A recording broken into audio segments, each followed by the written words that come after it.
O ano passado foram 52 empresas no Brasil. Que legal. Várias empresas listadas, governo do estado de Minas, né, a polícia que eu falei.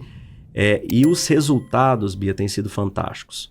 Porque eu levo de uma forma bem simples, bem que é o certo, né? Para todo mundo poder entender, né? Não adianta falar o Medicaid. Não adianta complicar, que a pessoa não vai praticar. Exato, só vai rejeitar. E os encontros, geralmente, é meia hora, eu trago uma parte disso que a gente trouxe resumido, e eu faço a pessoa experienciar através das meditações. Que legal. Então, no final do dia, não é sobre...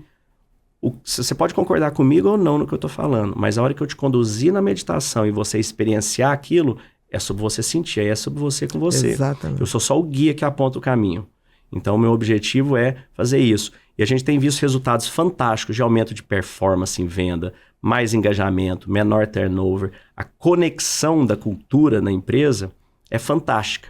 Porque você imagina o seguinte, às vezes você vai olhar na empresa, ela tem vários valores, né? Toda empresa tem seus valores, Sim. que são os valores que refletem o dono da empresa. Geralmente, o fundador. Isso. E quando você quer passar isso para a equipe, porque hoje em dia as pessoas estão muito desengajadas com a empresa. E por que elas estão desengajadas com a empresa? Por que elas entram e saem, essa geração mais jovem ainda mais complexa, né? Por quê? Porque eles estão desengajados consigo mesmo. Não dá para você falar, cola aqui na empresa, se ele não tem... Não está colado nele. Não está colado nele. Então, a hora que a gente leva, por exemplo, times de alto desempenho. Como que você cria um time de alto desempenho? Por que os militares são chamados de irmãos em armas, né? Brothers in arms, e na empresa é colega?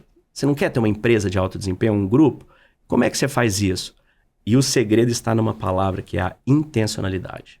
E a capacidade de entender que a colaboração é produtiva para todo mundo. Sim, a intencionalidade é se aliar corpo, mente, alma, intenção e ação numa direção. Numa direção só. Então o militar está dando a vida um pelo outro. Tem algo mais intencional que isso? Não. Quantas vezes você pergunta para a pessoa na empresa, né? Fala, e aí, como é que foi esse final de semana? A pessoa está te respondendo, você está lá no final do corredor. Você entra numa reunião com tela de Zoom desligado. Fala, gente, vocês estão falando sério? Vocês vão ficar aqui com tela de Zoom desligado durante a reunião? Você quer que nível de intencionalidade de troca? O que é? Falar que sua casa tá bagunçada? Hoje em dia, todos os apps tampam a casa ali para trás, né? Bota até uma tela. Pode colocar uma camiseta. Tela de fundo. Não precisa nem pôr roupa inteira. Põe camiseta, fica igual o William Bonner, camiseta e cueca. Pronto, né? Tá ali. Tá tudo certo. Então, você tem que ter intencionalidade. Se você ficar no raso, você vai continuar no raso. Mas é aquilo que você falou, não é que ele faça aquilo na empresa, ele faz aquilo com ele. É ele. Na empresa primária que é ele. Porque a empresa primária é a gente. É ele com ele mesmo. É ele com ele mesmo. Eu trago, vamos por hora que a gente pega. Tem empresa tem vários valores, ninguém decora os valores porque a pessoa não está conectada. Um homenzinho muito inteligente, viveu há 2.500 anos, né? O Sócrates. O que ele percebeu? Que existem esses 4 valores, o summum bonum, né? Coragem, justiça, sabedoria e temperança. Igual se você for fazer um doce, você colocar açúcar, manteiga, ovos, farinha, chocolate, acho que é isso, você faz quase que qualquer doce que existe, em combinações diferentes. Ovos, manteiga, farinha, você já faz a massa básica para tudo. Isso, aí 5 ingredientes. Então o Sócrates percebeu que com esses 4 ingredientes, você fazia todos os demais valores.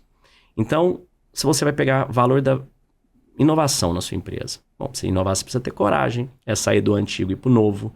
Você precisa ter sabedoria, é acumular conhecimento, empilhar e testar. Você precisa ter temperança, se você sai muito louco, aí também você inova e quebra no meio do caminho. Exatamente. Então, você tem que decorar os 4. Então, vamos pôr na prática, gente. Todo mundo concordou com esses 4 valores? Mergulhamos, né? Concordamos. Então, estamos juntos aqui, né? Então, você está em casa fazendo home office e você está assistindo Netflix.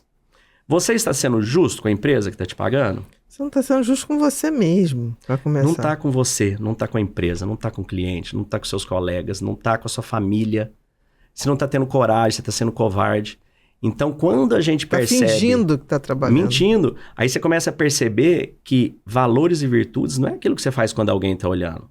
É aquilo que você faz quando ninguém está olhando. Isso que é quem é você. E aí, Bia, dá uma virada nas empresas. Eu já tive executivo de multinacional, CFO de multinacional, falando, Léo, que tapa na cara. Eu tava bem gato gordo aqui, tipo o Romário, sabe? Chuta a bola só se tivesse perto do gol que vai, não vou correr atrás. Mas, cara, na boa, ou eu vou dar um gás, vou me engajar e vou fazer isso, ou eu vou fazer outra coisa da vida. Eu não vou perder meu tempo, minhas voltinhas que me restam, não, porque perdendo meu tempo. Você cai na hipocrisia, né? De ficar fingindo tá fazendo uma coisa, você fala uma coisa, mas não tá fazendo outra, totalmente diferente. Exato. Entendeu? Não tem jeito. Exatamente. É água, não vai manchar não. Não se estresse por isso. Não deixa a água tirar. Nem ruim, só é. Só é. E seca.